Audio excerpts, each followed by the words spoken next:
अगर आपके पास कोई प्रॉपर्टी है या आप कोई प्रॉपर्टी खरीदना चाहते हैं या कोई प्रॉपर्टी को आप मैनेज करना चाहते हैं किसी और के थ्रू या ऐसे किसी इंसान के थ्रू जिसको आप ट्रस्ट करते हैं, तब जनरल पावर ऑफ अटर्नी या पावर ऑफ अटर्नी पिक्चर में आता है।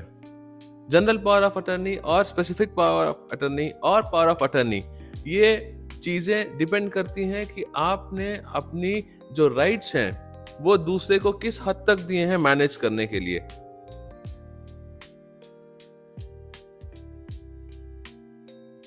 अगर कोई स्पेसिफिक रीजन के लिए है तो स्पेसिफिक पावर ऑफ अटर्नी होती है।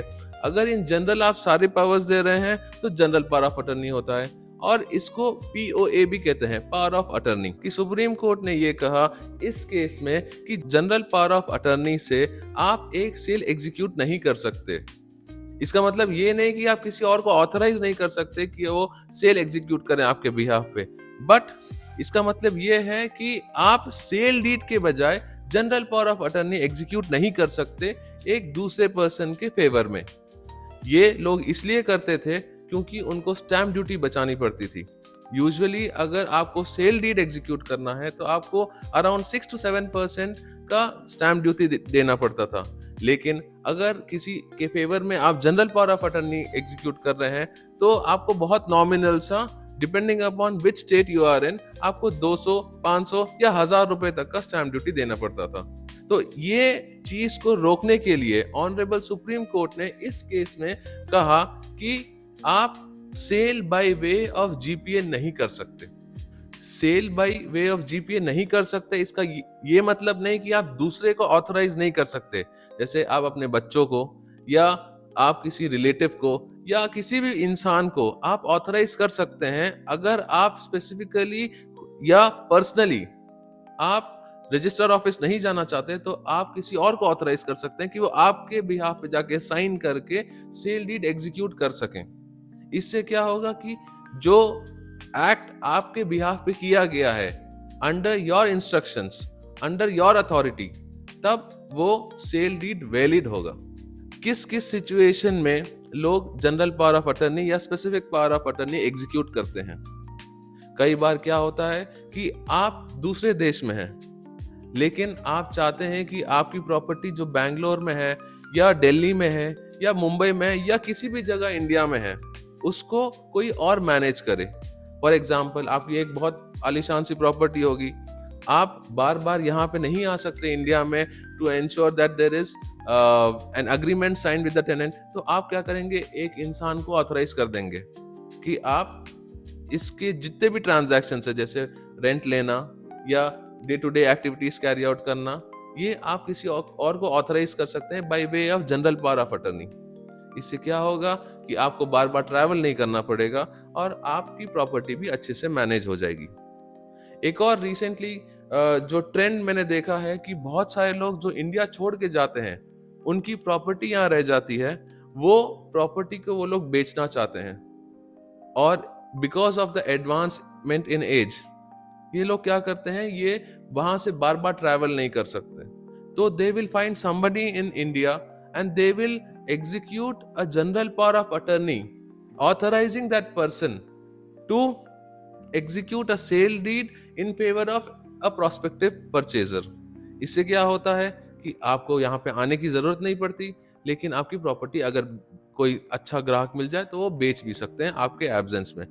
इसका मतलब ये नहीं कि आप जीपीए सेल कर रहे हैं, but you are only authorising a person.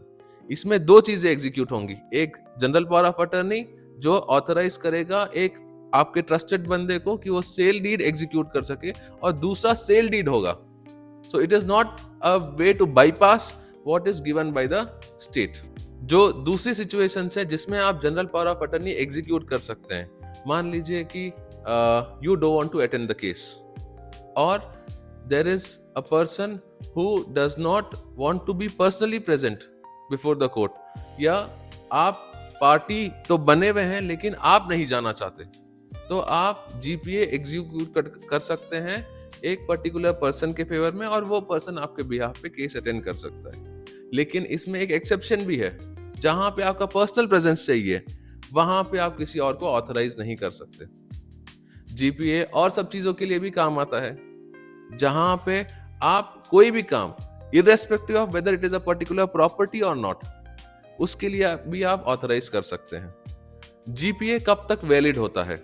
GPA की वैलिडिटी तब तक होती है जब तक जो प्रिंसिपल है, जैसे मान लीजिए आप अगर एक पर्सन को ऑथराइज कर रहे हैं बाय वे ऑफ जीपीए, तो आप प्रिंसिपल होंगे और जिस इंसान को आप ऑथराइज कर रहे हैं वो अटर्नी होगा।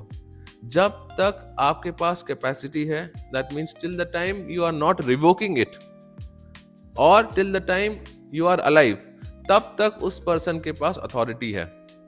मान लीजिए कि आपने ऑथराइज किया किसी को, उसके बाद आपकी डेथ हो जाती है, तब वो पावर ऑफ अटर्नी भी एक्सपायर हो जाएगी। इसका मतलब जो अथॉरिटी आपने दी थी वो भी खत्म हो जाएगी। When it comes to real estate, बहुत सारे लोग एग्जीक्यूट कर देते हैं general power of attorney in the form of irrevocable in nature.